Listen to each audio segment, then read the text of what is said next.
মাঝে মাঝে আল্লাহ আমাদেরকে দুঃখ কষ্ট দিয়ে পরীক্ষা করতে চান, এগুলো আমাদের জন্য খারাপ নয়।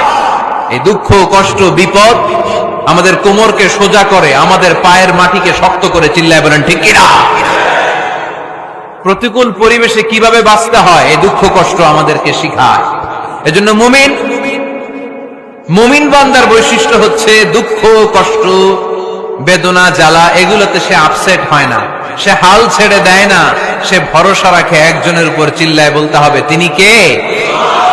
কারণ মুমিন জানে রাত্রি যত গভীর হয় অন্ধকার তমানিসা ভেদ করে সুবহে সাদিক হয়। মুমিন জানে গর্ভবতী নারীর পেটের ব্যথা যেই দিন বাড়তে থাকে ওই দিনই নতুন মেহমান আগমনের সময় ঘনাতে থাকে। মুমিন জানে তার জীবনে দুঃখ কষ্ট বিপদ যত বাড়তে থাকে সুখের দিন কাছে আসতে থাকে।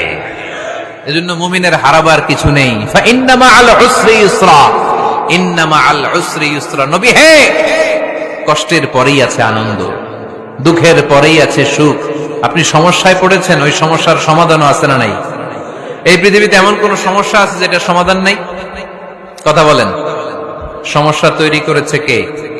আবার সমাধানও দিয়েছে কে? Allah doesn't create a lock without its কি।